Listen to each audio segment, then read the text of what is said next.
Mungkin kita langsung to the topik aja ya. Di sini ada dua narasumber kita. Yang pertama ada Pak Fadil Rozi dan yang kedua ada Pak Yuma Zahran. Nah, ini beliau sudah hadir berdua di sini. Mungkin yang pertama siapa nih yang mau presentasi duluan? Mungkin Pak Fadil mungkin ya. Boleh, boleh. Oke, silakan Pak. Waktu dipersilakan. Oke, ini langsung aja ya, berarti ya. Langsung saja Pak. Ya,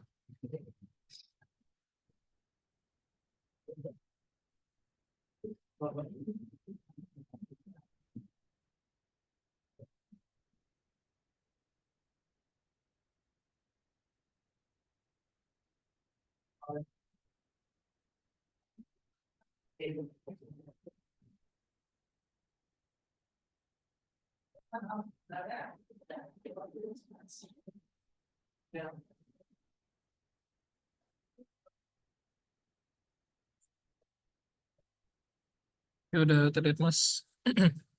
Sudah Pak. Nah, ini sudah Pak. Oke, Bismillahirrahmanirrahim. Assalamualaikum warahmatullahi wabarakatuh.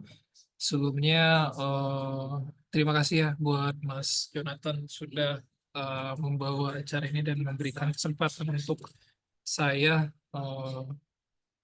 apa ya membagi lah, memberikan ilmu ya. Eh, sharing sharing ilmu ya, sesama teman-teman sekalian juga, dan juga saya juga mengucapkan terima kasih kepada Pak Asosiat Profesor Marman Lubis di MIT PCIT sebagai Kepala Prodi S2 Sistem Informasi yang sudah memberikan kesempatan ya atau opportunity terhadap saya ya, kami dan eh, Yumna juga untuk memberikan atau men-sharing terkait apa ya, kayak apa saja sih yang sudah kita proses dan kita pelajari pada saat ini. Oke. Eh, Kalau saya, jadi kita akan membahas ya terkait tentang identifikasi terhadap proses dan faktor dalam implementasi proses perancangan informasi. Jadi karena eh, semester ini saya mengajar terkait tentang analisis perancangan informasi. Jadi kemarin Bapak Pak Warman Lubis meminta saya untuk membahas terkait tentang perancangan informasi, dan ini nanti berkaitan ya tentang materi yang akan disampaikan oleh Pak Yumna juga ya. Dia membahas terkait tentang isu yang terjadi dalam pengembangan website. Jadi simpelnya kalau dalam pengembangan website itu pasti eh, fokus ya, kita harus tahu juga dan harus bisa merancang apa-apa saja yang kita butuhkan dalam pengembangan sebuah informasi, baik dari sisi resource-nya, waktunya, cost, dan lain-lain seperti itu. Oke, selanjutnya perkenalan singkat saja ya. Jadi nama saya Fadil Rozendrawan. Saya juga alumni dari Telkom University S1 dan S2. Alhamdulillah kemarin akhir 2024 saya lulus ya di S2 Informasi, dan juga job experience saya dulu sempat di IT Project Manager di DOT. Setelah itu saya sempat juga menjadi asisten dosennya Pak Muhammad Lubis juga di dari tahun 2002 sampai tahun 2024, dan juga saya sempat berada di Yayasan Pendidikan Telkom juga 1 tahun pada saat itu, dan saat ini saya alhamdulillah ya menjadi diamanatkan jadi dosen di Telkom University kampus Jakarta.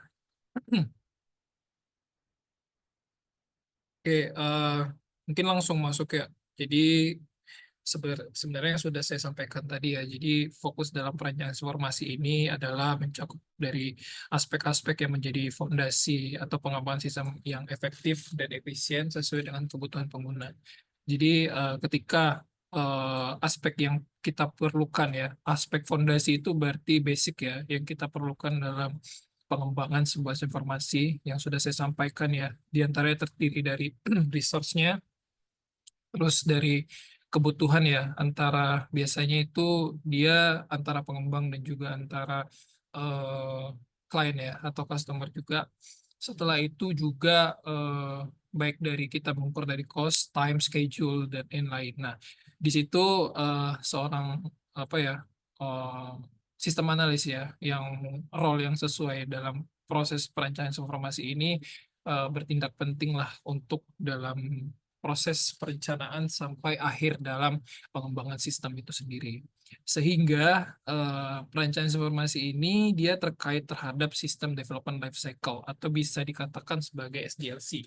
Yang dimana SDLC ini adalah proses memahami bagaimana sih sebuah sistem informasi ini dapat mendukung kebutuhan bisnis melalui perencanaan, pembuatan, dan pengiriman sistem kepada pengguna. Jadi keterkaitan antara perencanaan interaksi dan SDLC ini sebenarnya sangat ini ya, sangat terkait ya. Di mana pada saat perencanaan informasi ini kita harus memikirkan konteks yang di dalamnya ada fondasi dan juga basic terhadap pengembangan sistem dan juga kita harus memikirkan nih di bagian life cycle dalam kebutuhan bisnis dan perancangan yang sehingga sesuai dengan kebutuhan pengguna dan juga bisa diimplementasikan dengan baik seperti itu. Nah, jadi kurang lebih ya ada dari cycle-nya. Jadi kan tadi kita sistem development life cycle ya, pasti ada proses cycle-nya atau life cycle-nya itu ada 4 fase. Jadi 4 fase ini diantaranya terdiri dari planning, terus setelah itu kita masuk ke analisis, terus desain dan implementation. Nah, yang dimana di fase planning ini kita harus mengetahui terlebih dahulu apa sih urgensinya kita membuat sistem ini dan sistem apa yang harus kita buat. Jadi kita harus tahu apa aja sih komponen ya. Misalkan kita tuh ngebuat sistem itu apa, justifikasinya apa, untuk apa gitu ya. Tujuannya buat apa? Karena kalau misalkan kita tidak tahu ya tujuannya itu buat apa, itu kita sampai bingung ya arah yang akan kita buat sistem itu mau kemana gitu. Jadi kita harus tahu di fase planning. Fase planning ini dia apa ya eh, terkait ya terikat dengan requirement gathering ya. Jadi sebenarnya requirement gathering ini kita lebih kepada untuk membutuh apa ya menemukan nih apa sih yang diinginkan oleh klien dan juga apa yang kita bisa kembangkan seperti itu. Nah, nanti kita bisa dibahas ya di next slide juga seperti itu. Nah, setelah itu masuk ke fase analisis. Jadi bagaimana kapan dan di mana sistem ini digunakan gitu ya. Jadi apa sih sistem ini tuh biasanya dibuatkan itu pas kapan gitu. Apa sih fungsi dari sistem ini dan bagaimana sistem ini dibuat. Ya seperti saya juga teringat ya seperti yang sudah dikatakan oleh Pak Muhammad Lubis ya. Jadi banyak ya sistem itu sebenarnya digunakan tuh untuk mempermudah, tapi kadang banyak sistem itu bukan mempermudah, justru kayak memperibet aja gitu ya sebagai uh, konteks untuk apa ya standar aja sih kayak kita tuh udah punya sistem tapi kita nggak tahu urgensinya itu seperti apa. Nah di fase analisis ini kita bisa mengetahui nih. Jadi apa sih urgensinya dalam sebuah pengembangan sistemnya seperti itu. Setelah itu ada di fase desain di mana kita harus merancang ya bagaimana sistem itu bekerja gitu. Jadi baik dalam flow prosesnya, terus dalam UI UX-nya, tampilannya itu seperti apa, dan juga kita misalkan menggunakan bahasa apa kalau dalam perancangan aplikasi. Kadang kan bahasa-bahasa itu banyak ya cukup kompleks dan juga digunakan sesuai dengan kebutuhan yaitu seperti apa gitu. Jadi di fase desain ini kita eh, harus tahu gitu bagaimana sistem ini bekerja. Barulah setelah fase desain kita mau masuk proses development ya, baru kita masuk ke fase implementation. Jadi fase implementation ini udah masuk ke fasenya development, deployment, dan juga nanti masuk ke fasenya ada ya fixing dan lain-lain. Nah, yang dimana kita akan bagaimana sebuah sistem itu berjalan ya, diberikan, dikembangkan, dan juga diterapkan oleh berbagai apa klien kita gitu. Biasanya satu pengembangan sistem itu enggak sepenuhnya langsung bagus gitu ya. Jadi perlu untuk fixing, fixing, fixing dan fixing. Jadi nggak mungkin satu pengembang sistem itu langsung bagus tuh nggak perlu, nggak ada gitu ya. Jadi pengembangan sebuah sistem itu pasti eh, ada kayak feedback, ada fixing dan lain-lain seperti itu. Nah, setelah itu eh, jadi yang sudah saya sampaikan tadi ya. Jadi untuk ke perancang interaksi itu kurang lebih ya ada identik dengan role yang namanya sistem analis. Nah, jadi di sistem analis ini ya, kalau misalkan teman-teman bisa ya untuk lebih fokus dalam pengembangan sistem analis itu ada career path-nya ya, di mana kalau misalkan kamu fokus terhadap bisnis function atau spesialis ya kamu harus menguasai di bagian requirement analisisnya dan bisnis analisisnya sehingga kamu bisa jadi ini ya fokus terhadap eh, kebutuhan dalam change management. Kalau misalkan ada perubahan kita harus mengetahui analisisnya karena kan nggak setiap perencanaan itu mulus ya, pasti ada perubahan ya. Nah, setelah itu kamu juga bisa, kalau di sisi bisnis analis juga kamu bisa harus menjadi project manager ya. Karena kan kemarin, tadi juga saya pernah ya geluti di bagian IT project manager. Jadi kurang lebih adalah pengalaman juga saya di bidang project manager di sisi sistem analisis itu seperti apa. Tapi kalau misalkan kamu memulai dari programmer analisis, kamu bisa menjadi sistem analis dan juga infrastruktur analis. Yang dimana kalau sistem analis ini juga berkaitan ya dengan project manager, kamu harus tahu misalkan ketika resource kamu itu bermasalah, kamu bisa mensolvingnya dengan ilmu yang kamu tahu ya, dengan programmer dan lain-lain. Dan juga software architect juga kamu perlu tahu ya. Misalkan tahapan atau arsitekturnya dalam pengembangan software itu seperti apa. Dan juga di sini ada line-line-nya ya, di mana kalau line garisnya itu ada more common path yang di mana itu lebih sering ya untuk terjadi ya digunakan dan less common path itu biasanya jarang terjadi gitu. Kalau programmer biasanya ke requirement analysis itu jarang terjadi, tetapi tidak menutup kemungkinan seperti itu. Oke, lanjut. Nah, di sini kan tadi kita sudah masuk ke fase-fase dalam perancangan interaksi itu yang sudah saya jelaskan. Nah, di sini saya udah masuk nih kepada anak apa ya tahapan ya atau misal bisa dikatakan bagian dari fase SDLC itu apa. Nah, dari fase-fase SDLC itu tahapannya itu pertama itu ke bagian planning ya, di mana tadi saya udah nyampein ya, itu berkaitan dengan requirement analysis. Jadi requirement analysis itu dia kita mengidentifikasi terus mendokumentasikan memvalidasi kebutuhan dan batasan dari stakeholder atau pemangku kepentingan. Stakeholder ini terkait dengan klien dan juga tim kita itu seperti apa. Tujuannya untuk memahami secara mendalam apa sih yang diinginkan dari klien itu dan juga apa sih yang sudah dikembangkan oleh sistem dan juga fungsionalitas kinerjanya, keamanan maupun aspek-aspek lainnya. Nah, jadi pada fase requirement analysis ini kita bisa menentukan ya bagaimana sih cara kita untuk memperdalam atau menggali ilmu ya, menggali informasi terkait kebutuhan-kebutuhan apa aja sih yang perlu kita dapatkan dan juga metode-metode apa yang harus kita lakukan sehingga kebutuhan itu tercapai gitu ya. Nah, misalkan kayak ini agak kepotong ya. Misalkan kayak type of information misalkan. Nah, misalkan kalau kita membutuhkan information, nah di sini ada kategorisasinya, ya, di mana kategorisasi terdiri dari interview, JAD, Joint Application Design, kuesioner, terus dokumen analisis dan observasi. Nah, yang dimana misalkan kita membutuhkan cari informasi. Nah, di informasi ini kita lebih prefer menggunakan apa? Misalkan kayak interview ya, itu kayak as is improvement to be. Jadi hasilnya itu kayak sejenis kayak kurang lebih dan mungkin tidak secara apa ya, tidak secara valid atau tidak secara mutlak gitu ya jawabannya gitu bisa berubah-ubah dan lain-lain. Nah, kalau misalkan kayak kita mencari terhadap kedalaman informasi, nah itu lebih direkomendasikan lebih terhadap kayak interview terus atau kita menggunakan JAD dan mungkin medium ya kalau kita menggunakan kuesioner atau dokumen analisis juga agak low gitu ya. Karena kita harus menganalisis dokumen, kita tidak bisa mencari info terlalu dalam dan lain-lain. Nah, sampai ke bawah ya kayak breadth of information, integration of information, user user involvement dan cost.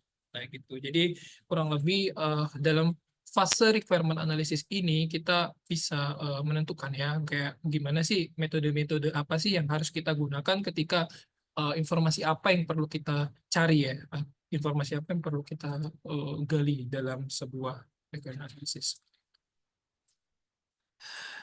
Nah, oh, ini development methodology ya. Jadi tadi atasnya belum saya ganti judulnya. Jadi setelah itu kita masuk ke terhadap development methodology.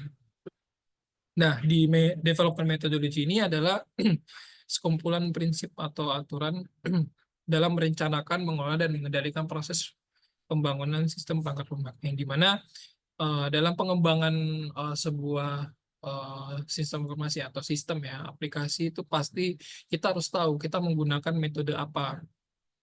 Nah, metode itu fungsinya buat apa sih? Jadi metode itu fungsinya kita dalam pengembangan sistem itu berbeda-beda.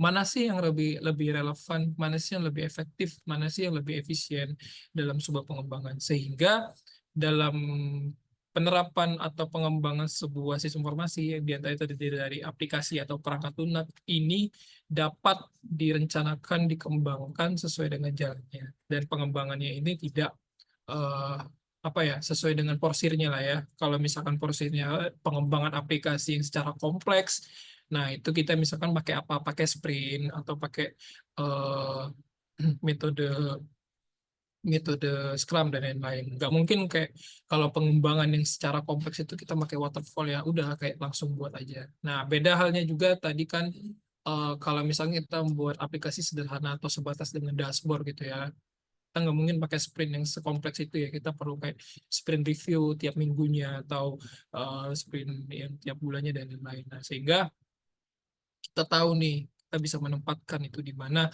kita bisa lebih prefer ya dalam pengembangan sebuah aplikasi. Nah, setelah itu contohnya itu seperti ini juga ya.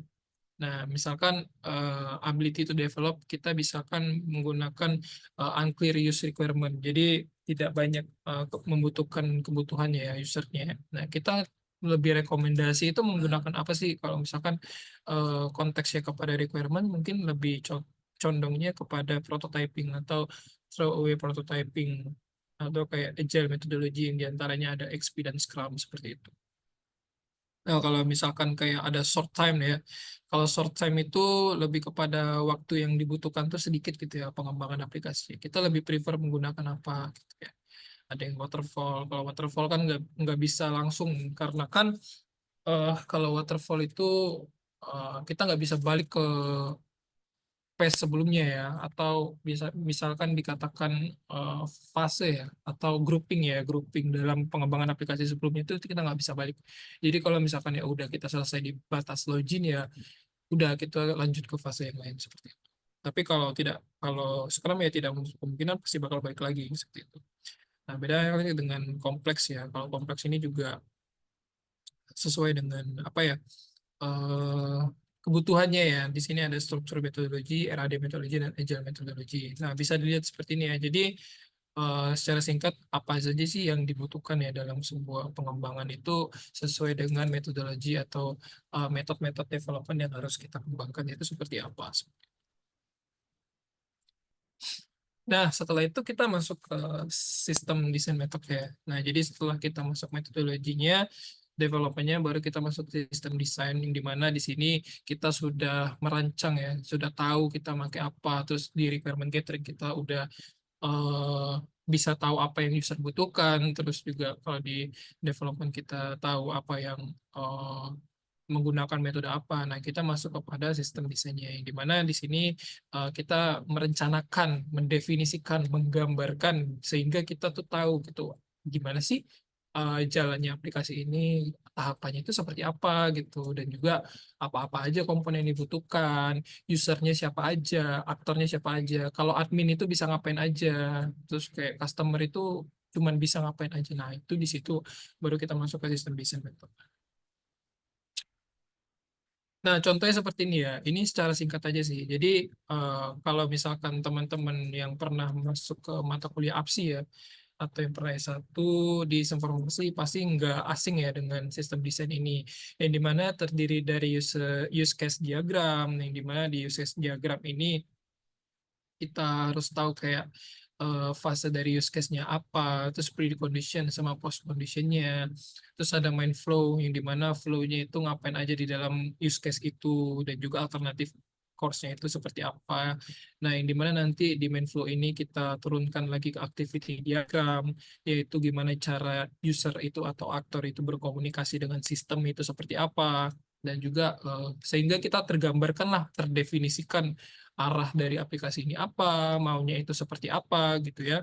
Nanti diturunkan lagi ke kelas diagram. Nah, kalau kelas diagram ini nanti misalkan di role-nya aktor customer atau aktor yang lain itu, misalkan dia data apa aja sih yang ada gitu. Kalau misalkan kayak customer kan kayak nama, terus ada nomor HP, alamat dan lain-lain. Nah, di situ juga didefinisikan data itu tuh secara private atau secara publik disebar, atau secara lebih kepada ya apa ya dikunci ya, diautentikasi apa sih nama lainnya ya, dikunci gitu ya. Nah, itu didefinisikan di sini. Jadi kita tahu ya apa aja sih komponen kebutuhan-kebutuhan ya yang misalkan bisa untuk dijalankan dalam sebuah sistem gitu ya. Sehingga kita tahu tuh ketika ada perubahan atau change management, kita tahu titik yang harus diubah itu di mana. Kalau kita udah mendefinisikan. Dan juga bisa membantu ketika ada pengembangan klien yang baru gitu ya. Kalau misalkan kayak kita berganti orangnya gitu ya, kan bisa dikatakan come people come and go gitu ya. Jadi ada yang eh, misalkan karyawan baru atau misalkan apa, ya udah kamu nggak perlu menjelaskan aja dari awal gitu ya, sistem ini gimana dan harus dikembangkan seperti apa, tapi kamu tinggal memberikan kayak ya udah dokumen terkait dengan eh, dokumentasinya, terus dengan eh, pendefinisian aplikasi dan lain-lain seperti itu. Jadi itu udah masuk ke sistem desainnya. Nah, setelah itu baru terakhir tadi kan sudah masuk sistem desain, baru ke implementation method. Jadi kita udah mengimplementasikan lah. Jadi apa yang sudah kita rancang, apa yang sudah kita gunakan gitu, dan apa yang sudah kita ketahui, apa yang dibutuhkan oleh user, sehingga kita di sini lebih mengenalkan, lebih memasang dan mengintegrasikan aplikasi, dan juga udah diterapkan lah. Jadi udah disusun, tinggal kita pakai lah gitu. Apa-apa aja sih yang tinggal kita eh, gunakan gitu ya, apa yang tidak perlu kita tambahkan dan lain-lain seperti itu. Nah, jadi dalam ini kita mendapatkan fokus. Ini gambarnya atasnya agak kurang kelihatan lagi ya. Jadi di sini kita bisa misalkan ke construct system, kita fokus. Kalau misalkan kita fokus ke sistem, kita implementasi ke programming, sistem software testing, performance testing, di mana nanti hasil luarannya atau deliverable-nya itu ke test plan, program documentation, dan migration plan. Nah, ada primary output atau install system. Nah, itulah kalau dalam implementasinya. Ada maintain-nya, maintaining-nya, atau kita training-nya, ada support selection-nya, system maintenance, project assessment, sampai kepada kita change request ya. Ya, kan kalau tadi sudah saya sampaikan, perubahan itu pasti tidak mungkin tidak terjadi gitu ya. Jadi setiap pengembangan sebuah sistem itu, perubahan itu pasti terjadi. Mau perubahan di bagian kesalahan dalam flow-nya, atau kesalahan dalam tata letaknya, even UI-nya pun itu ada pasti perubahan. Jadi kita harus concern lah di bagian change atau perubahan gitu ya. Terus ada post implementation, yang dimana kita pelaksanaan audit ya, apakah aplikasi ini benar-benar digunakan gitu ya. Kadang-kadang kadang aplikasi cuma dibuat berdasarkan kayak ya udah kita punya anggaran buat aja aplikasi tapi nggak digunain. Nah, itu banyak sih seperti itu gitu ya. Jadi dalam fase implementation ini kita menyusun sih kayak regulasi dan tahapan apa aja, dan juga yang metode kita gunakan itu kita kembangkan di fase ini gitu. Jadi secara singkat itu udah ke tinggal gunakan adopsi seperti itu. Nah, jadi secara singkat ya, kenapa sih pentingnya dalam perancangan informasi ini? Jadi kita pasti ya, sudah saya sampaikan, kita mendefinisikan sistem kebutuhannya. Jadi kebutuhan-kebutuhan apa aja tuh kita tahu gitu ya, kayak kita tuh nggak miskomunikasi lah terhadap klien, terhadap misalkan antar divisi dan satu sama lain seperti apa. Terus desain struktur dan database ya kita tampil ya lebih eh, efisien, lebih tertampil, dan juga sistem arsitekturnya berjalan dengan baik ya, sehingga kualitas sistemnya itu jelas gitu ya. Dan juga ada documentation, ada sistem desain. Jadi yang udah saya sampaikan terdokumentasi, tertampilkan, dan juga terbayangkan ya kayak gimana arah aplikasi kita, siapa-siapa aja yang terlibat, terus data-data apa aja dan lain-lain, sehingga bisa digunakan lebih baik dan lebih efisien. Nah, biasanya banyak isu-isu ya. Tadi kan saya menyangkut isu ya terjadi dalam perancangan informasi. Nah, di isu ini tuh yang saya jabarkan ya ada kurang lebih 6 isu ya yang biasanya terjadi. Yang pertama tuh kayak the misfit system, yang dimana ketidakcocokan dalam kebutuhan bisnis. Jadi eh, ketika kita mengembangkan ya, kalau misalkan peran interaksi itu tidak cocok ya atau tidak sesuai, nah itu pasti eh, klien itu tidak senang lah, kayak saya itu pengen ini loh, kenapa kamu ngembangin di sini gitu. Nah itu pasti nggak bakal nemu lah titik tengahnya. Setelah itu ada the chaotic development, yang dimana pengembangan yang tidak efisien atau tidak berkembang secara oh, baik ya, kayak ya udah asal ngembangin aja gitu ya, yang penting jadi gitu. Dan setelah itu ada the Redo Nightmare, yang dimana kayak pekerjaan itu tidak jelas, kayak kamu misalkan project management, kayak dia ngecek apa ya, testing aplikasi ya, yang harus dikerjakan, yang itu harus dikerjakan oleh quality assurance, misalkan kayak project apa front end itu ngerjain back end dan lain-lain. Nah, itu redo nightmare sampai stres lah orangnya. Setelah itu wasted resource ya, buang-buang sumber daya ya. Jadi ketika kita tidak berencana ya, kayak kita butuh banyak apa ya, front end back end pun, quality assurance pun, kalau misalnya kita tidak terencana ya nggak bakal jadi. Ya udah, kayak kamu habis aja resource kamu buat bayarin orang-orang, tapi kamu nggak sesuai dengan target seperti itu. Terus, nah, sampai keterhubungan dengan tidak sesuai target itu ya delay launch ya, keterlambatan proyeknya. Jadi kalau misalkan tidak terencana ya proyek itu terlambat. Sampai kualitas produknya tidak terjalan dengan baik. Atau flawed product. Nah, yang dimana flawed product ini banyak ya bisa kita temui ya. Biasanya itu kayak aplikasi public service ya, ya kita nggak bohong lah ya, cuman memang eh, itu tuh tidak digunakan, atau kualitas produk tidak digunakan tuh karena kualitas produknya yang memang kurang baik ya, dalam pengembangannya juga udah nggak baik gitu, sehingga kurang lah dalam diterapkan, atau tidak berfungsi sama sekali, atau cuma sekedar tampilan aja. Nah, itulah contohnya.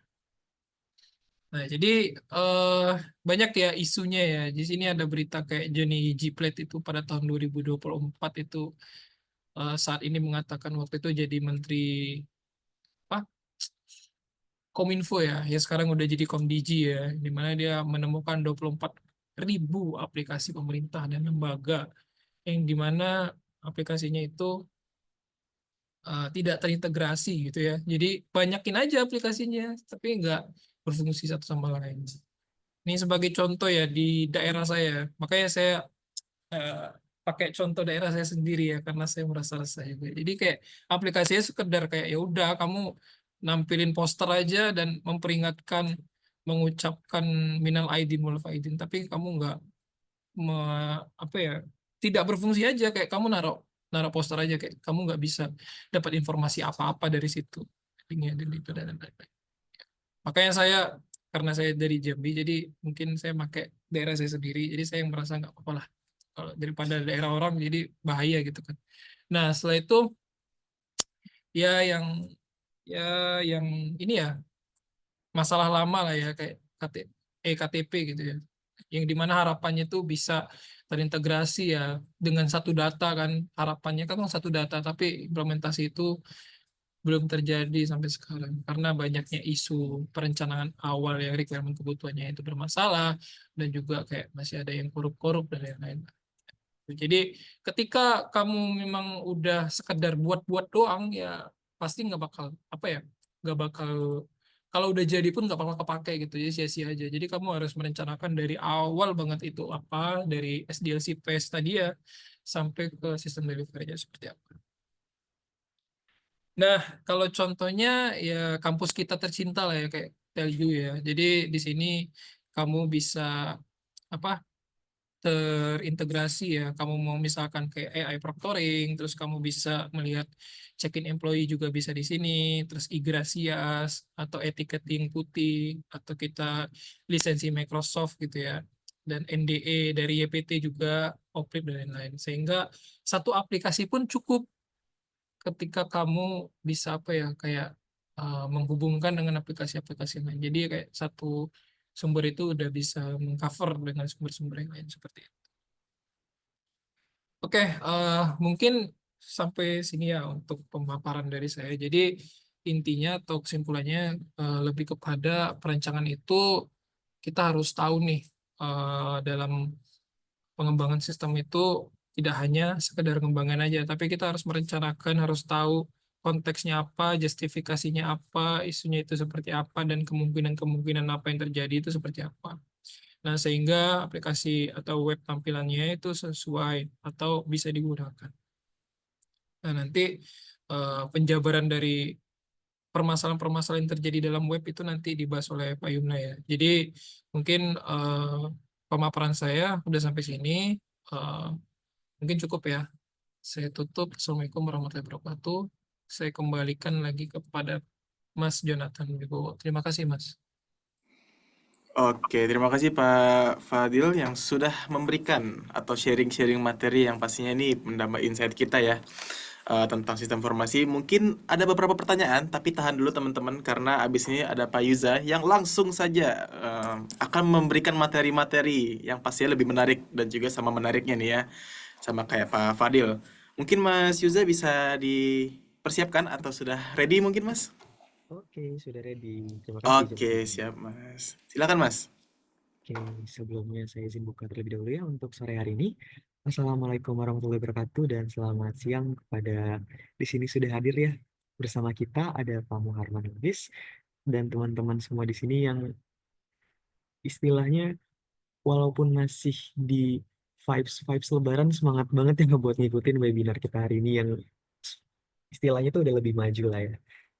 Untuk itu juga saya juga sebelumnya terima kasih juga kepada Pak Muharman untuk yang telah menyediakan waktu juga dan juga mempersilahkan saya untuk join ke sini untuk bisa mengisi kembali dan sambil bersilaturahmi ya dengan teman-teman semua di sini karena di sini bisa dibilang banyak banget ya teman-teman S2 saya juga dulu karena saya S1 dan S2-nya juga dari Telkom. Saya juga berterima kasih juga kepada Pak Rozi, Mas Rozi yang tadi udah menyampaikan materinya juga dengan cukup jelas sekali. Dan untuk itu saya juga izin share screen ya untuk materi yang akan saya bawakan hari ini, yaitu terkait dengan isu pengembangan dari website.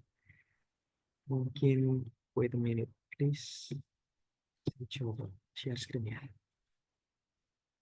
untuk materi hari ini. Oke, nah untuk sebelumnya sendiri mungkin di sini banyak banget yang sudah kita saling kenal ya karena sama-sama saling di S2, namun ada beberapa juga yang mungkin belum kenal. Maka ini merupakan sedikit profil dari saya. Ya, saya juga merupakan lulusan S1 dan S2 dari Telkom dengan mengikuti fast track dan dulu juga ikut serta di dalam beberapa proyek kayak Pak Muharman dan alhamdulillah juga diberi kesempatan ya di sini untuk menjadi dosen bersama dengan Pak Rozi ya, Mas Rozi. Kita satu bareng gitu ya di Jakarta juga gitu menjadi tim penyemangat juga dari tim Jakarta supaya tetap saling komunikasi ya dengan eh, teman-teman yang ada di Bandung gitu agar kita bisa saling eksplorasi, saling bisa bekerja sama untuk kedepannya seperti itu. Nah, untuk apa yang akan kita bahas hari ini sendiri terkait dengan isu website itu cukup detail juga ya untuk hari ini, di mana kita bakal membahas nih kira-kira bagaimana sih website itu tuh apa sih yang menyebabkan website itu gagal? website itu tuh kurang baik atau unsurnya itu kurang bisa digunakan secara maksimal, efisien. Apalagi ada isu-isu efisiensi ya dari governance ya dari pemerintahan. Jadi yang buat kita tuh, ini website ini fungsinya untuk apa gitu ya dibuat gitu. Dan juga setelahnya kita akan bahas terkait isu teknis dan non teknis terkait dengan pengembangan website yang bisa dibilang banyak banget juga isu-isu yang terjadi di teknis dan non teknis yang mungkin ada beberapa yang kecil untuk outcome-nya atau pengerjaannya tuh nggak seribet itu tapi bisa memberikan dampak yang sangat luar biasa besar ya untuk kegagalan suatu website. Itu juga akan kita bahas nanti. Dan yang terakhir ada practical tips terkait dengan bagaimana sih cara untuk mempermudah dalam mengoding website sendiri gitu atau mengoding nggak hanya website tapi beberapa beberapa program lainnya ya terkait dengan pemrograman website. Namun sebelumnya mungkin saya mau mungkin agar semuanya bisa melek ya di sini karena pasti pada semangat ya. Dan di Jakarta sebenarnya hujan sih ya, jadi vibes-nya agak ngantuk. Tapi di Bandung nih saya nggak tahu nih apakah cerah. Semoga cerah ya, semoga masih tetap enjoy gitu, masih tetap semangat. Saya pengen teman-teman semua buka mimpi.com ini dulu. Kita coba brainstorming bareng terlebih dahulu. Sambil saya share screen. Semuanya bisa akses link berikut ya. Saya coba taruh di chat terlebih dahulu.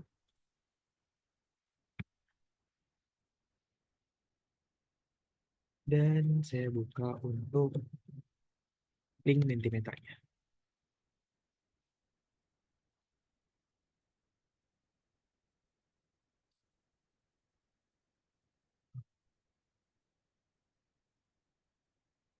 Kita bahas terkait isu-isu apa aja ya yang ada di pengembangan aplikasi. Nah, yang pertama banget saya ingin tahu nih, kira-kira ada nggak brand aplikasi maupun aplikasi makanan, GoFood gitu ya, atau aplikasi kesehatan yang kalian tuh sukai gitu. UI-nya, UX-nya, atau hasil outcome-nya itu bagus banget, saling berinteraksi, boleh dong coba diisi gitu. Kira-kira apa sih brand yang kalian sukai?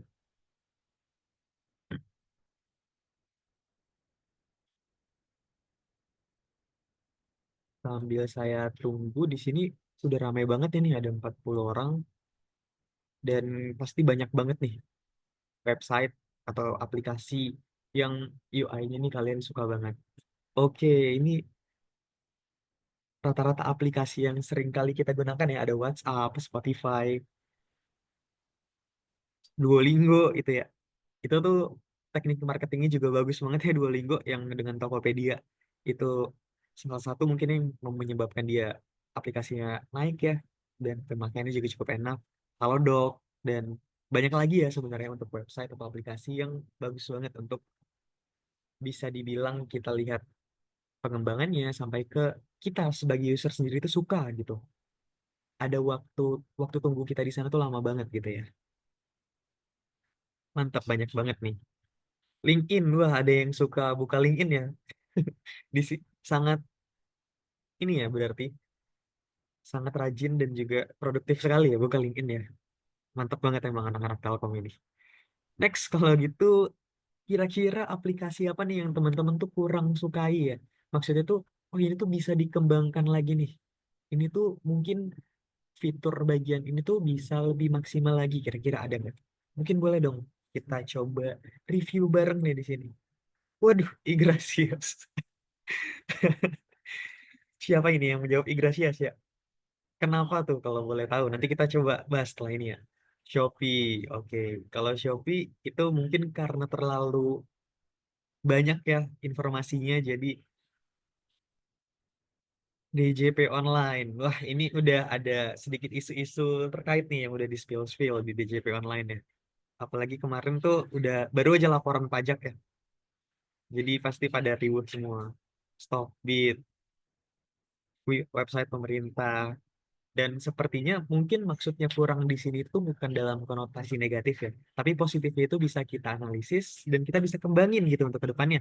Kita lihat di mana sih letak kekurangannya dan kita bisa perbaiki, kita bisa kasih saran, lalu kita bisa tingkatkan untuk ke depannya. Itu nanti kan kita bahas ya selanjutnya. Tapi ini juga udah mantap banget ya untuk analisisnya.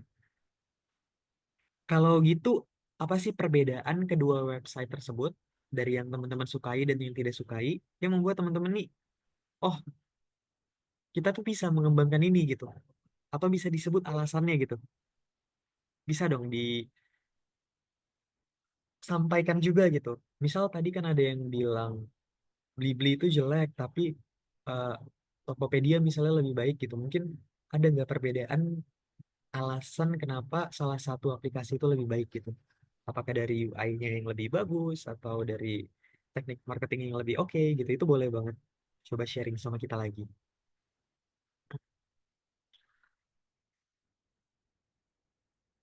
Banyak banget ya pastinya perbedaan antara website yang kurang maksimal dan juga maksimal.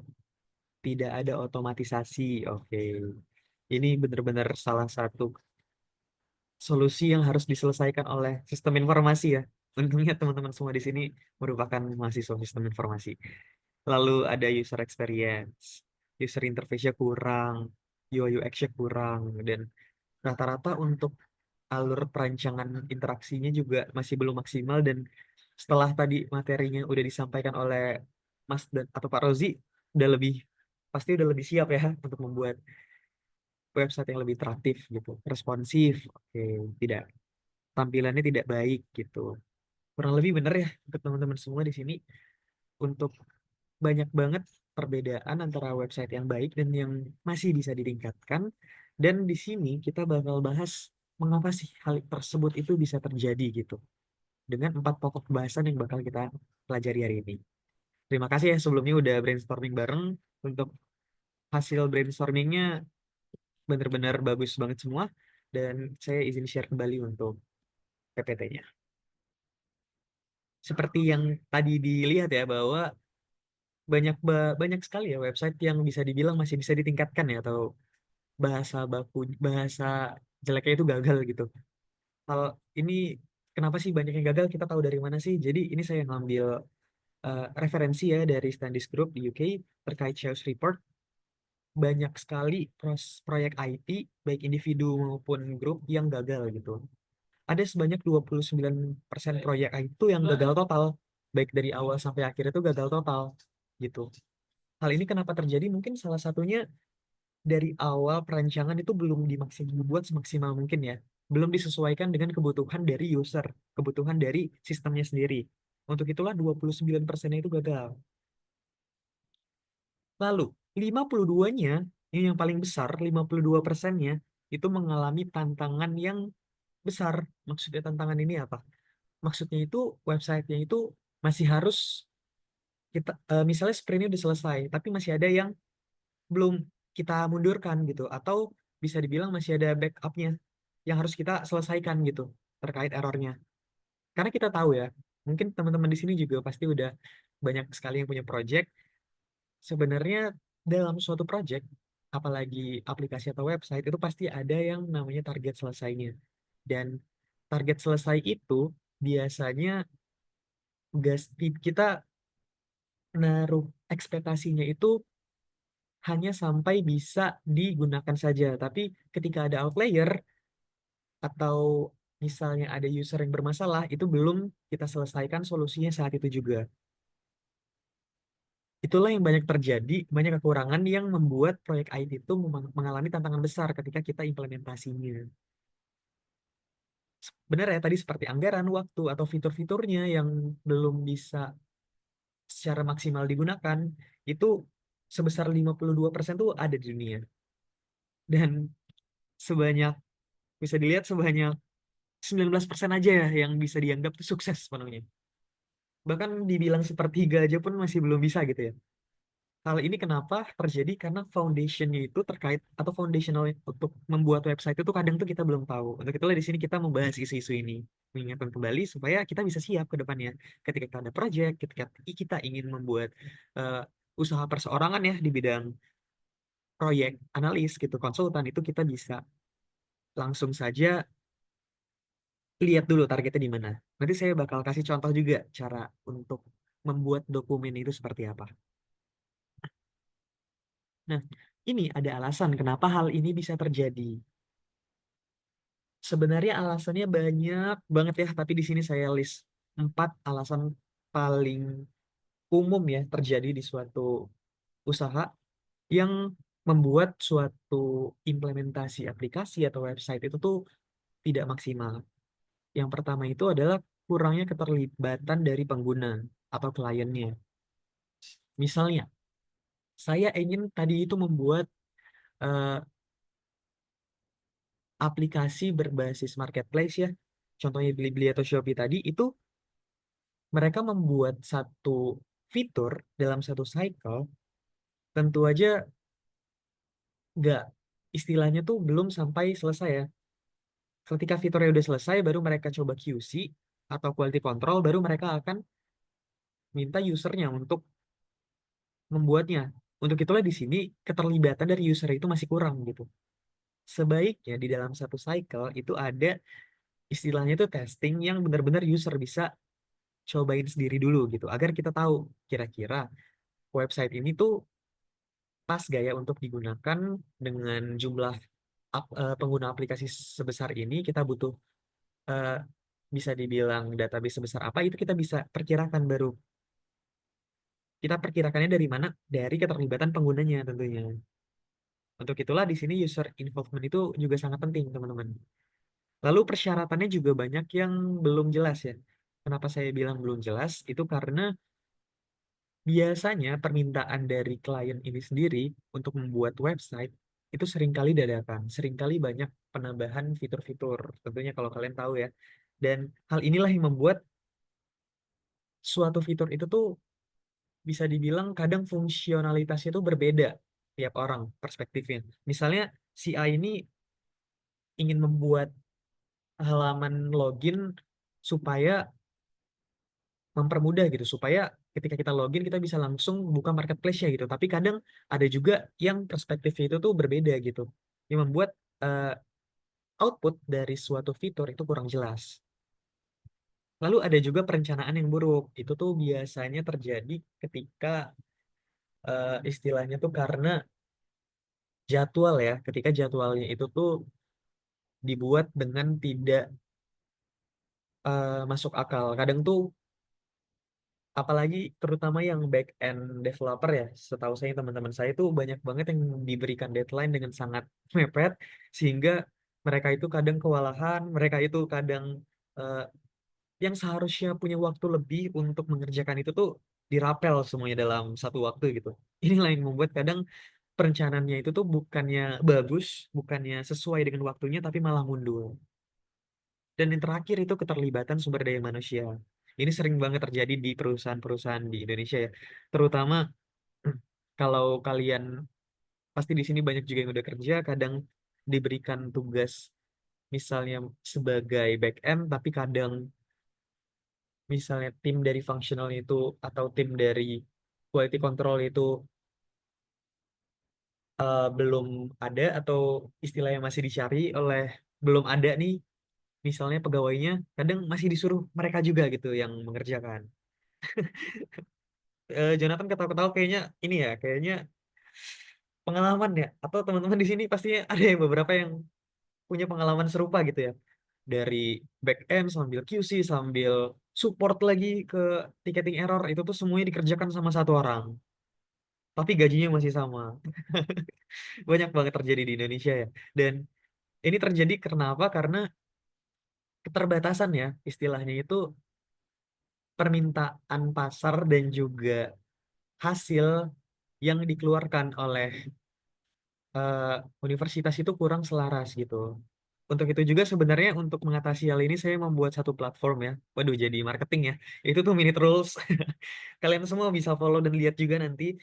Kita berusaha ya di sini untuk eh, menyelaraskan ya hasil output akhir, sehingga teman-teman di sini tuh punya istilahnya capable ya untuk memenuhi ya beberapa eh, bisa dibilang bangku-bangku kosong di perusahaan tersebut, supaya teman-teman back end-nya tidak kasihan gitu, tidak mereka semua yang mengerjakannya gitu, atau punya role-nya masing-masing nantinya.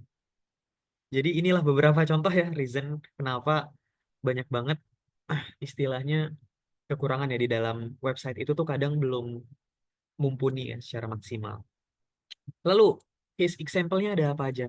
Di sini memang saya mengambil dua contoh kasus yang sangat besar ya yang terjadi di USA dan juga UK, dan ini terjadi di pemerintahan mereka saja. Jadi kalau kalian bilang ah pemerintahan Indonesia kok gini sih buat website-nya kurang banget, sebenarnya tuh hal ini terjadi serupa juga di luar negeri. Tapi warga dan masyarakatnya tuh istilahnya sangat inilah ya bulat untuk mengemukakan pendapatnya sehingga hal ini tuh bisa diperbaiki gitu. Lalu gimana cara kita sebagai warga Indonesia tuh untuk melakukan hal serupa gitu? Salah satunya ya bekerja sama. Contohnya kan Pak Muharrem kan di sini sangat expert ya di bidang paper gitu. Kita membuat beberapa berkolaborasi lah ya dengan Pak Muharrem, dengan Pak Rozi di sini atau teman-teman semua di sini itu berkolaborasi untuk bukan hanya mengkritik tapi memberikan saran, memberikan hal-hal yang dapat menjadi solusi dijadikan paper sehingga kita bisa membuat kritik dengan istilahnya lebih baik ya gitu sebagai mahasiswa gitu atau sebagai istilahnya seseorang yang bergerak di bidang pendidikan gitu supaya hasil akhirnya itu juga lebih baik. Ini salah satu contohnya tuh ada di UK government website. Kita kembali ke laptop dulu. Di mana sebenarnya ini proyeknya gede banget ya.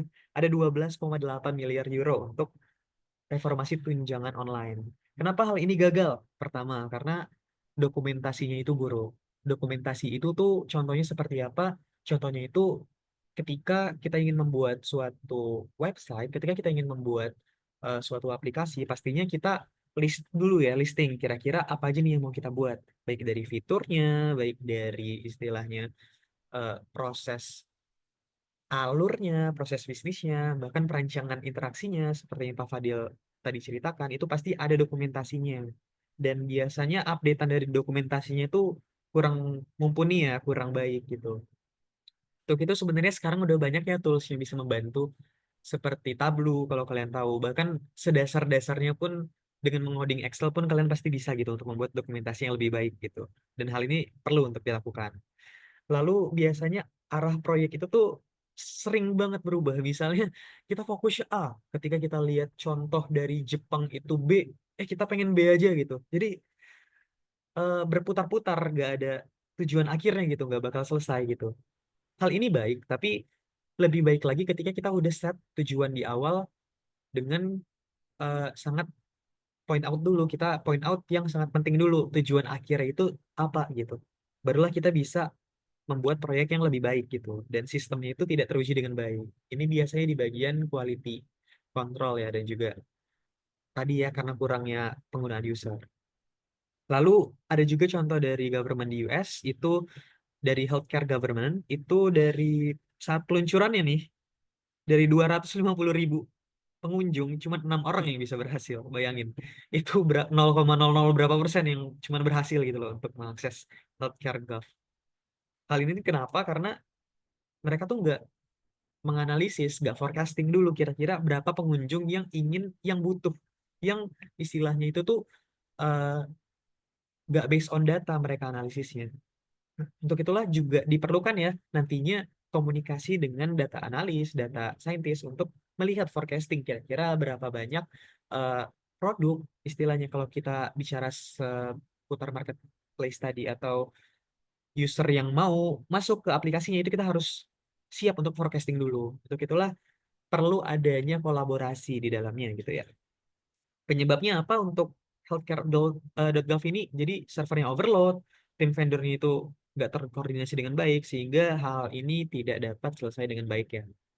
Gitu. Lalu apa yang terjadi ketika banyak website yang kurang maksimal? Contohnya tadi healthcare governance itu ya dia mengeluarkan 2 miliar bayangkan hanya untuk memperbaiki permasalahan sistem yang muncul yang tadi. Jadi setelah berapa ratus US dollar yang mereka keluarkan, mereka harus keluarin lagi nih 2 miliar hanya untuk memperbaikinya. Sedangkan kan sebenarnya mah kalau misalnya kita udah siap ya, sistem itu lancar, harusnya kita tinggal eh, mengatur biaya untuk supporting ya. Jadi nggak perlu kita perbaiki lagi gitu. Tapi karena ini eh, bisa dibilang overload untuk user yang mau masuk, jadi pengembangannya jadi mundur, otomatis biaya yang dikeluarkan nanti juga lebih besar gitu ya. Untuk itu diperlukan perancangan atau istilahnya kita harus mengetahui dulu mengetahui dulu nih kira-kira targetnya itu mau seperti apa. Dan untuk bad impact-nya sendiri banyak banget ya. Kita bisa kehilangan kepercayaan investor atau pengguna, kerugian finansial, produktivitasnya juga menurun, sampai ke stres tim. Apalagi bagian semuanya pasti mulai stres dan banyak lembur ya nantinya pastinya di suatu perusahaan itu gitu. Mungkin ada yang tahu nggak contoh di Indonesia nih yang lagi hot-hotnya juga nih. Tadi udah di-spill dikit nih terkait eh, kesalahan website yang belum selesai deh, yang masuk ke 52% tadi. Yang isu-isunya itu tuh nggak tahu ya, sekarang isunya udah mulai menurun lagi, tapi kita masih menggunakan sistem yang lama jadinya. Tadi tuh ada ya, contohnya DJP ya, Cortex kalau kalian tahu ya, itu saya masih belum tahu juga kelanjutan dari sistemnya seperti apa, tapi itu merupakan salah satu contoh ya, yang untuk kedepannya mungkin kita bisa jadikan pembelajaran, kita bisa buat paper mungkin ya terkait Cortex.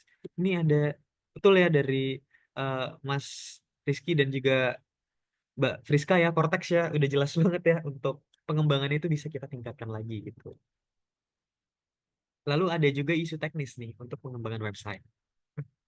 Isu yang terjadi itu apa? Biasanya tuh ada 3 ini poin pentingnya. Bug atau error itu tuh pasti sering banget terjadi ya, tapi sekarang itu banyak AI yang bisa membantu. Saya kasih saran itu kalian bisa pakai Google Search Console atau Screaming Frog ya, itu bisa membantu lah ke untuk misal membantu kalian untuk menyelesaikan masalah pada broken link. Atau kalau misalnya ada script yang error, itu kalian bisa cek kembali DevTools-nya atau bisa pakai yang nanti sebenarnya saya bakal tunjukin sih di akhir.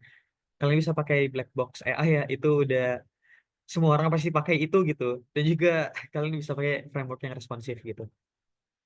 Lalu untuk perform issue-nya sendiri itu banyak juga ya, seperti istilahnya itu loadingnya lambat, gambarnya itu ano, HD gitu. Itu kalian bisa pakai tools Google Page Speed Insight untuk ngecek ini tuh berapa kecepatan itu berapa lama sih, atau GTmetrix, Lighthouse, kalian bebas mau pakai mana, ini salah satu preferensi aja untuk kalian. Atau untuk komprehensi eh, PNG-nya itu bisa pakai plugin-plugin yang saya udah tampilin juga di sini. Sedangkan untuk isu keamanan sendiri, ini udah sampai ke dasar intro keamanan juga ya. Kalau misalnya ada masalah di cross-site scripting atau eh, URL kalian itu kurang aman, itu kalian bisa pakai pencegahan ya dengan menggunakan security policy, atau bisa kalian bisa menggunakan yang paling sering digunakan itu autentikasi 2 faktor ya, atau 2FA yang udah dipakai di Igrasias ya, sebenarnya udah pakai gitu. Tapi mungkin pelaksanaannya agak ribet ya, harus download dulu Google Authenticator. Tapi itu untuk lebih aman. Kalau kalian pengen perancangan yang lebih baik lagi, mungkin bisa membuat solusi sendiri ya kita nanti terkait dengan sistem autentikasi yang lebih better. Lalu untuk non-technical issue nih, tadi ya udah saya jelasin banyak juga ya terkait isu-isunya. Itu tujuan itu enggak satu tujuan, banyak cabangnya, risetnya itu tidak sesuai kebutuhan pengguna, dan timeline itu tidak realistis. Kadang tuh komunikasi juga penting, baik tadi antara data eh, analisnya dari tim front end-nya, back end-nya, atau tim konsultannya, itu kadang tuh perlu komunikasi yang baik juga gitu. Dan terlalu banyak pengambil keputusan. Si A mau sistem ini, si B mau sistem ini gitu. Jadi terlalu bercabang. Jadi usahakan PM itu tuh harus benar-benar pakem sama satu tujuan, maunya apa, tujuannya apa. Kalau misalnya udah banyak banget maunya dalam waktu yang singkat, itu lebih baik projectnya itu tuh di hold dulu aja gitu. Sampai ke kurangnya manajemen proyek. Lalu gimana sih untuk eh, salah satu contoh sistem atau framework yang tepat gitu? Sebenarnya banyak banget ya, apalagi karena saya dasar studi itu dari ERP, di sini juga banyak banget ya yang dari ERP juga. Mungkin itu kalian bisa pakai framework metode ASAP, pakai kalau misalnya mau dalam jangka waktu yang lebih cepat bisa pakai metode Big Bang. Itu tuh semua alur tuh dikerjakan dalam satu waktu. Atau kalau mau lebih simple, saya biasanya pakai pace method. Kalau pace method itu tuh kalian bisa mulai dari lihat dulu isu di perusahaannya apa, habis itu kalian kasih tanya dulu secara gak usah ketemu langsung sama kliennya, tapi tanya dulu mereka maunya apa, pertanyaan-pertanyaan yang bakal mereka tanyakan itu apa pada saat meeting. Lalu pada saat meeting pertamanya nanti barulah kalian memberikan solusi alur yang tepat itu seperti apa. Untuk contoh dokumennya saya juga ada sih, ini lumayan eh, berguna juga dulu. Jadi ini merupakan salah satu contoh ya. Kita bisa tanyakan terlebih dahulu kira-kira eh, prosesnya itu bagaimana, hasilnya itu ekspektasi mereka itu bagaimana gitu. Ini ini tuh in case kalian belum tahu terkait ERP, ini saya mengimplementasikan salah satu produk ERP yaitu Odoo ya di perusahaan, di mana di sini kita sebelum pertemuan pertama biasanya itu kita ada discovery dulu. Kita bisa kumpulin pertanyaan dari klien dulu, lalu kita coba cari solusi yang tepat itu bagaimana dulu gitu. Apa yang ingin dicapai terlebih dahulu. Misal di sini surat perintah kerjanya itu pengennya dari tim klien tuh minta bisa dicetak gitu. Itu kita bisa sesuaikan dulu dengan fiturnya nanti, alurnya supaya kita tahu dulu. Lalu setelah kita discovery ini apa yang kita lakukan? Setelah itu barulah kita kick off meeting dengan kliennya. Untuk contoh kick off meeting itu tuh saya bisa kasih lihat seperti ini juga, di mana di sini kita bakal kasih lihat ya benefit-benefit dari penggunaannya, timelinenya secara jelas dari kick off sampai ke go live itu seperti apa, sampai kepada hasil dari implementasinya gitu. Itu kita bisa bahas secara lebih lanjut baru di pertemuan kick off meeting tersebut. Namun disarankan agar kita itu bisa eh, menetapkan terlebih dahulu tujuan itu apa gitu. Itu mungkin tadi salah satu contoh-contohnya ya untuk bisa menyelesaikan isu-isu di non-technical. Lalu yang terakhir dari saya itu ada practical tips untuk pertemuan hari ini ya tadi ya. Kalian kalau misalnya bingung untuk menyelesaikan suatu masalah, tenang, sekarang banyak banget AI. Salah satunya itu tadi tuh banyak banget kalau saya cari, tapi saya point out dua aja itu black box. Itu kalian bisa ambil dari extension di VS Code ya. Kalian download aja dari extensionnya Black Box AI. Setelah itu kalian bisa cari improve code yang lebih baik better tuh apa gitu. Itu biasanya bakal kebantu banget kalau kalian mau ngoding. Seperti itu.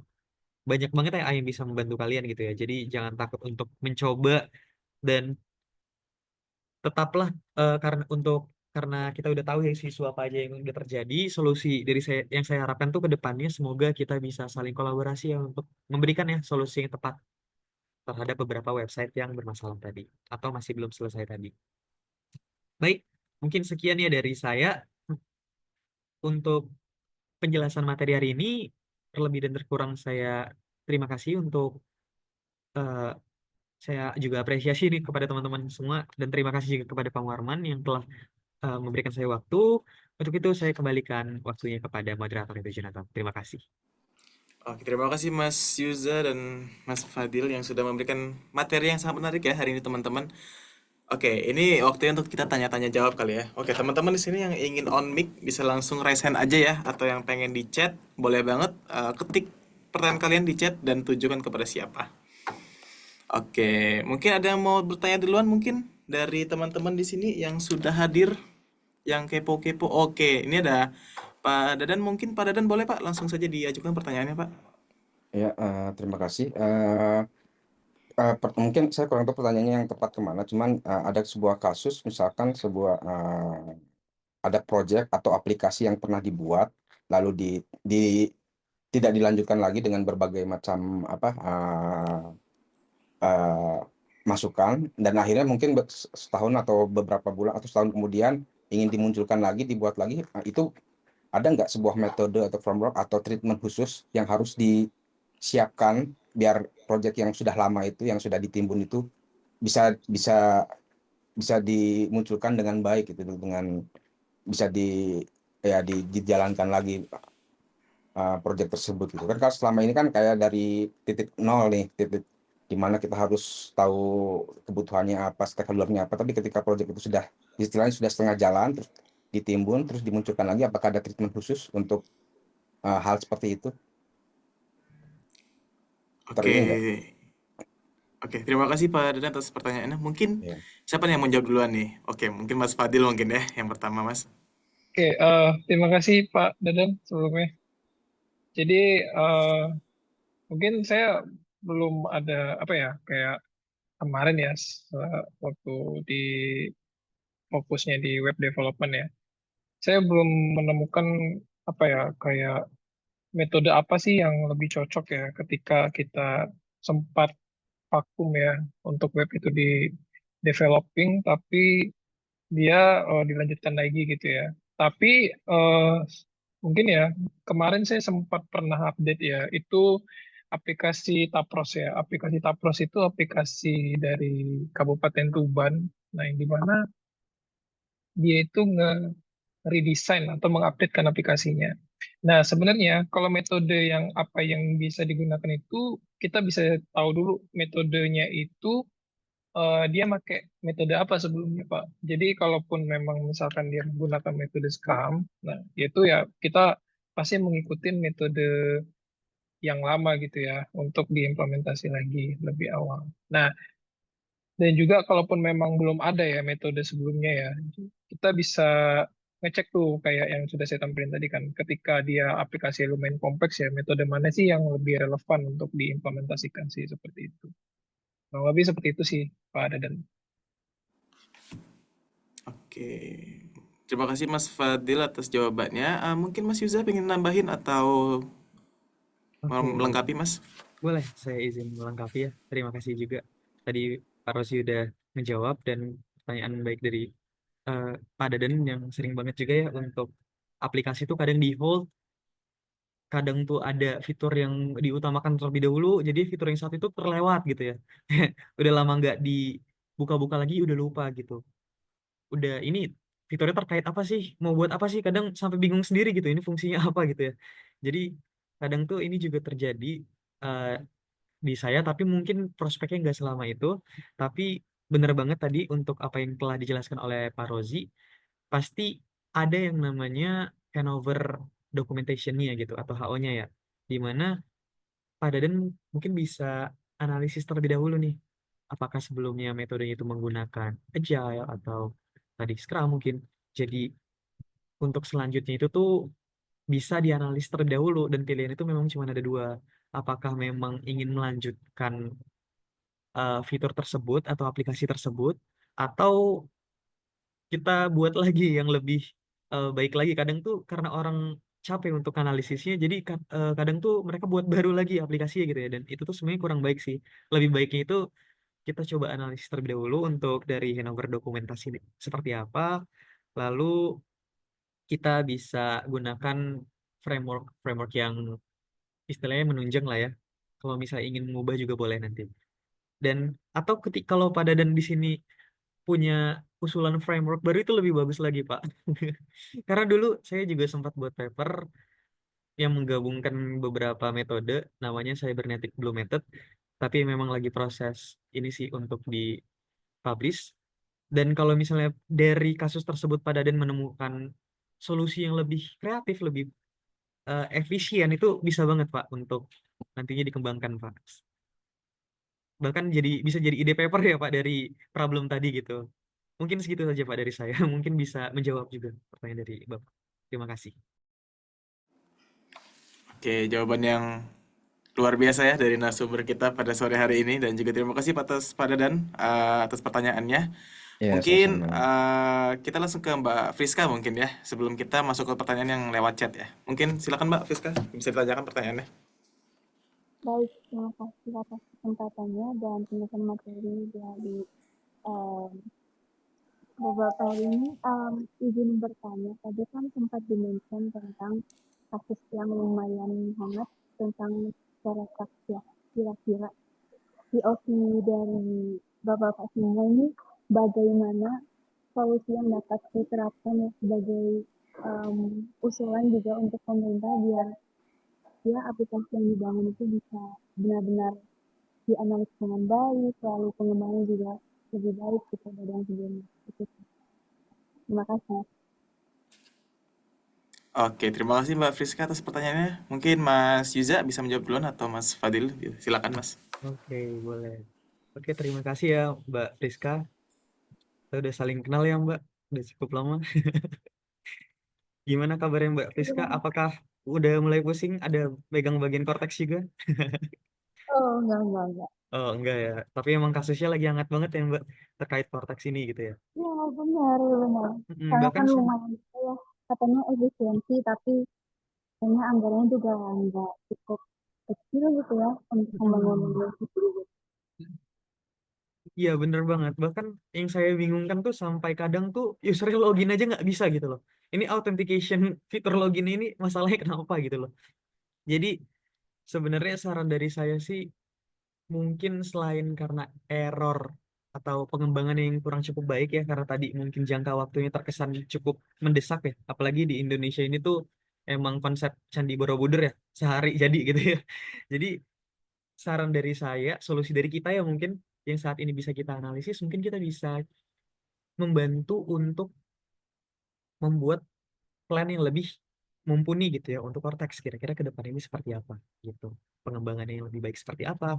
Kita coba memberikan saran sebagai warga dan masyarakat Indonesia kira-kira bagaimana sih cara untuk menyelesaikan masalah ini. Mungkin hasil akhir ya ketika kita bisa bersatu untuk memberikan suatu solusi. Seperti salah satu contoh dari HealthGov tadi. Itu mereka bisa menyelesaikan permasalahan itu dan website-nya tetap jalan walaupun memang karena waktu yang mundur dan memerlukan biaya yang lumayan besar lagi gitu. Tapi memang yang paling penting selain itu sih kita perlu juga sosialisasi ya untuk eh, bagaimana cara dari agar Cortex ini tuh penggunaannya bisa maksimal dari usernya gitu. Nggak cuman user, kadang tuh user tuh juga membingungkan gitu. Bahkan cara untuk input aja mereka nggak tahu. Itu karena apa? Karena memang masih kurangnya juga sosialisasi terkait dengan buku panduannya lah ya, atau guidebooknya yang perlu dilengkapi juga gitu sosialisasinya. Mungkin gitu sih dari jawaban saya. Mungkin ada tambahan dari Kak Rozi. Oke, ada Pak Yunga. Jadi kurang lebih sama kayak Pak Yunga tadi ya jawabannya. Cuman eh, kembali lagi ya ke analisis perancangannya itu buat apa gitu. Eh, Urgensinya buat apa? Oke lah, misalkan ada fungsinya, tetapi kalau dia udah dibuat gitu ya, kayak yang sudah saya bilang tadi ya, kalau misalkan dalam perencanaannya sudah matang, tetapi dalam apa ya, kalau perencanaan sudah matang, implementasinya insya Allah ya bakal digunakan. Tapi kalau perencananya aja kayak udah sekedar eh, yang buat aplikasi aja, yang penting aplikasinya ada gitu ya, otomatis ya nggak bakal digunakan. Nah, kalaupun memang aplikasi itu memang digunakan ya memang eh, lebih efektif ya, buat efektif dan efisien, tetapi masih juga belum digunakan ya, itu masalah lebih kepada kontrol ya. Jadi lebih baik kepada pihak governmentnya ya, pemerintahannya ya. Dia memberikan kontrol apakah mewajibkan kayak seluruh insan ya, aspeknya ya, kayak penerapan aplikasi itu harus digunakan oleh siapa-siapa aja. Jadi ketika kontrolnya berjalan ya dan itu diaudit ya, ya otomatis insya Allah ya bakal berjalan juga sih penerapan aplikasinya. Mungkin kekurangan dalam pemerintahan kita ya sebagai warga negara Indonesia yang baik, beradab dan juga ya jadi ya sejauh ini sih memang ada anggaran ya dibuat aplikasinya mungkin kontrolnya belum ada gitu. Soalnya sih kedepannya sih ya kalau bisa diterapkan kontrolnya. Mungkin itu sih tambahan dari saya. Baik, terima kasih Mas Fadil dan Mas Yuza atas jawabannya. Oke, untuk Mbak Friska apakah sudah menjawab atau ada pertanyaan tambahan, Mbak? Sudah cukup. Enggak, terima kasih banyak. Oke, sama-sama Mbak. Oke Mas, kita langsung lanjut ke pertanyaan-pertanyaan dari kolom chat ya. Nah ini ada pertanyaan dari Pak Denis Sulaiman. Izin bertanya, jika ada suatu perusahaan mengalami kekurangan resource IT dalam menyelesaikan pengembangan aplikasi, bisa jadi karena perusahaan tersebut bukan merupakan perusahaan konsultan IT atau juga tidak memiliki fokus pada bidang teknologi, tapi ingin memulai mendigitalisasikan bisnisnya. Nah, itu solusinya seperti apa dalam kondisi seperti ini? Dan apakah ada strategi dalam menjalankan atau melakukan pendekatan yang efektif dalam jangka panjang? Mungkin bisa dijawab Mas Fadil atau Mas Yuza atas pertanyaan ini. Boleh ya, saya dulu ya mungkin. Boleh Jadi Mas. kalaupun memang konteksnya memang ingin mentransformasi digital ya sebuah perusahaan ya, atau organisasi yang dimana belum bisa untuk eh, ya kayak kebutuhan resource-nya ya berkurang ya. Mungkin kita bisa menganalisis dulu apakah kebutuhan resource ini memang benar-benar apa ya, eh, overload ya. Kalaupun memang overload, kita bisa ngambil resource dari luar atau mungkin kita bisa kayak open recruitment gitu ya. Nah, kalaupun memang masalahnya kalau open recruitment itu terkendala dalam segi cost atau biaya, kita bisa merujuk kepada ini. Biasanya mahasiswa-mahasiswa intern itu ya, yang entry level itu biasanya skillnya lebih bagus loh sebenarnya. Saya pernah waktu itu di DOT itu ya, jadi saya juga cukup terbantu ya dengan mahasiswa yang intern gitu ya. Jadi bisa ngebus ya, atau eh, mempercepat lah. Dan juga ide-ide mereka tuh kan sesuai dengan apa yang diajarkan ya secara teori di kampus gitu ya. Bisa membantu juga untuk proses transformasi digitalnya. Dan juga bagaimana sih kita bisa tahu ya tahapannya atau strategi gimana ya kita bisa adopsi terhadap perusahaan yang mungkin seperti kondisinya seperti sama ya kondisinya, tetapi dia udah settle ya, udah baik lah dalam transformasi digitalnya. Jadi kita bisa meriset bagaimana sih tahapan awalnya dia untuk proses transformasinya, dan juga apa-apa aja eh, kesalahan-kesalahan yang terjadi, apa-apa aja risiko-risikonya, seperti itu sih. Sehingga kita tahu sih dalam pengembangan itu mungkin apa-apa aja sih yang harus kita kembangkan. Kalau dalam hal resource sih sebenarnya ya tinggal kita manajemen aja ya di bagian resource-nya ya. Apakah kita perlu requirement, open requirement, ataukah kita perlu ngambil dari segi mahasiswa atau entry level-nya seperti itu. Itu sih kalau dari saya. Mungkin Baik, dari waktu ada tambahan. Pak Yuza ada tambahan. Oke, terima kasih ya Pak Dendi dan Mas Rozi untuk untuk pertanyaan dan jawabannya juga. Jadi ini juga cukup unik ya. Tapi kalau ada kasus seperti ini biasanya saya tanyakan satu hal dulu. Budgetnya berapa? Perusahaannya sebesar apa? Mau seperti apa jadinya gitu. Harus jelas dulu gitu. Kenapa? Karena kadang sekarang banyaknya sih di beberapa perusahaan itu pakai sistem ada dua. Kadang tuh mereka coba untuk ngambil dari luar ya untuk konsultan luar, outsource gitu, lalu ngebantu mereka sampai selesai aja. Setelah itu udah support, dan kadang tuh biaya untuk supportnya membengkak gitu. Kalau saya lihat di situ. Sehingga kadang sekarang sih kalau yang saya lihat ya ada beberapa perusahaan tuh yang ngambil bener-bener outsource itu tuh kontrak gitu. Jadi misalnya sekarang nih kebutuhan implementasi ini sedang banyak gitu. Misalnya kan ini saya nggak tahu ya untuk perusahaan ini nih apakah hanya ada di satu aja atau ada beberapa cabang di Indonesia gitu. Dan yang lebih pentingnya lagi kalau ada beberapa cabang itu implementasinya pasti bertahap gitu. Jadi kalau misalnya kasusnya seperti itu biasanya dengan budget yang istilahnya ingin minim biasanya kita bakal tetap mengambil beberapa resource yang mumpuni aja langsung tapi kita eh, kontrak mereka. Misal dalam berapa bulan itu harus selesai, dalam berapa bulan harus selesai gitu.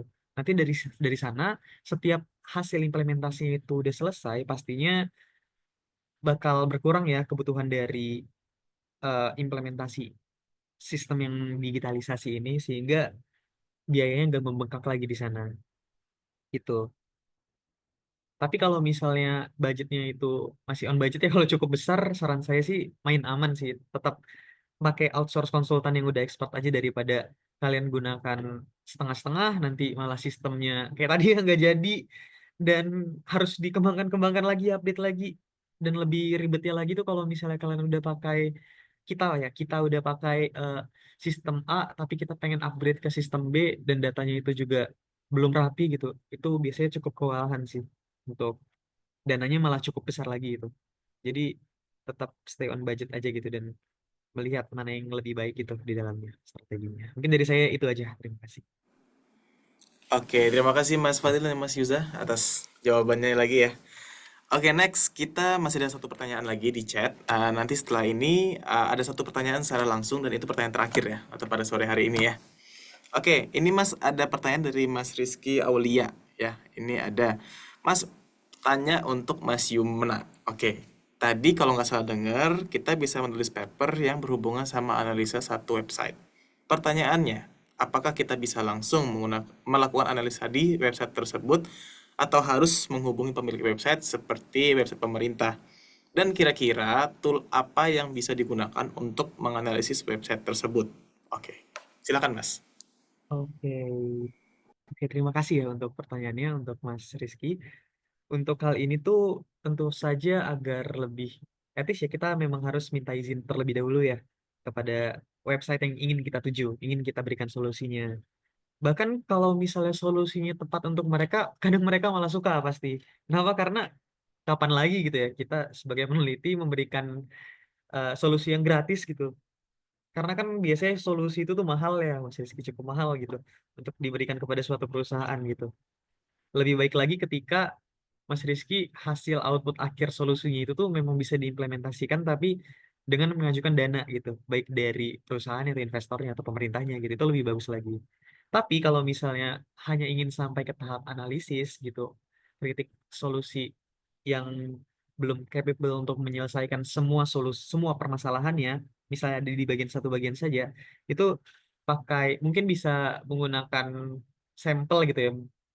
Ini sebenarnya salah satu teknik penelitian juga mungkin bisa ubah gitu menjadi perusahaan XYZ atau istilahnya ambil sampel aja gitu, itu bisa sebenarnya diakalin gitu, tapi lebih etis lagi untuk meminta izin terlebih dahulu. Dan untuk pertanyaan keduanya terkait analisa website, itu banyak banget ya untuk tools-toolsnya. Tadi udah ada black box AI, dan tadi tuh sebenarnya saya jumpa juga dari Google, tapi saya tadi kayaknya nggak masukin ya, saya lupa masukin tadi. Untuk salah satu, dia tuh bisa langsung AI dan bisa langsung kita tinggal masukin URL websitenya atau fitur websitenya dan dia langsung bisa menganalisis gitu. Kira-kira ini tuh kurangnya di mana, dan dia itu tuh user yang udah masuk berapa, dan normalinya itu tuh berapa banyak server yang mereka butuhkan, yang kita butuhkan untuk bisa agar website itu dapat berjalan normal. Itu udah ada kok.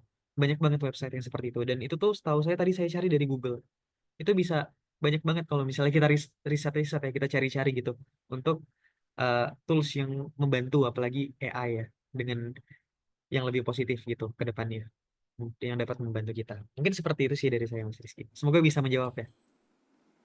Oke, thank you Mas Yuza atas jawabannya. Mungkin Mas Fadil bisa nyenggol-nyenggol dikit nih. Mungkin ada pengetahuan yang bisa kita sharing bareng gitu Mas. Senggol dikit ya, senggol. Iya, boleh-boleh Mas.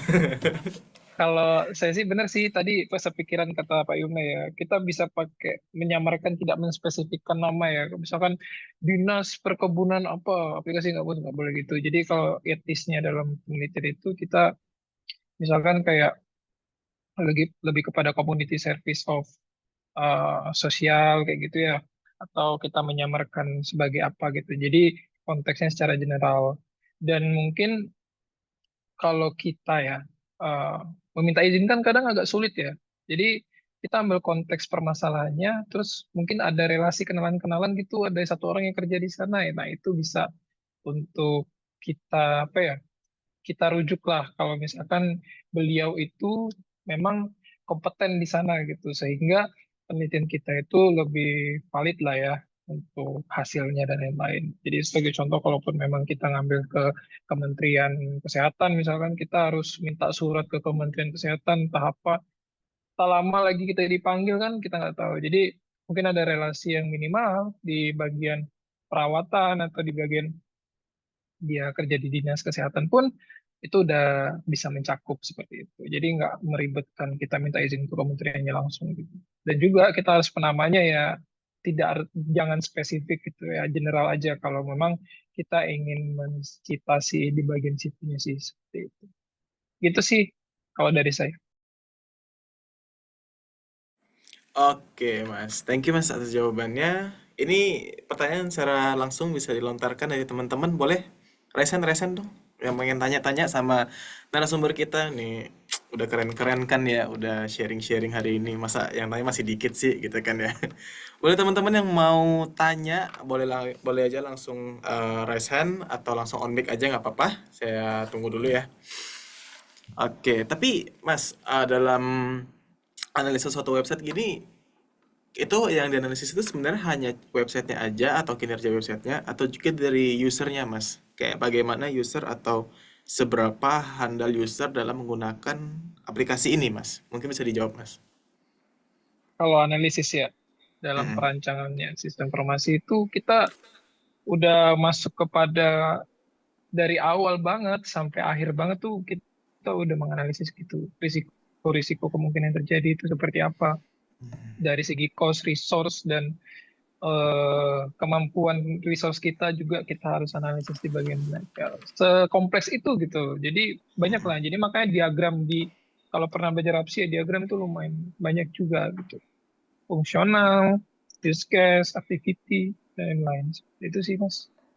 Oke, berarti memang konsepnya analisis ini memang dari awal sampai akhir terus berjalan, Mas ya, dari Ya, perancangan sampai tahap live production gitu, Mas ya. ya. Mm-mm. Oke, teman-teman ada yang mau tanya lagi, teman-teman? Bisa di chat atau bisa ditanyakan langsung sama narasumber kita di sini. Sepertinya lagi malu-malu Mas ya, dan juga udah sore ya, kayak aduh udah capek banget nih gitu, tapi harus tetap semangat sih harusnya. Oke Mas, mungkin jika tidak ada yang bertanya, aku udah pertanyaan terakhir sih buat Mas-mas di sini yang ya sudah jauh senior lah ya, sudah expert banget daripada kita di sini kan.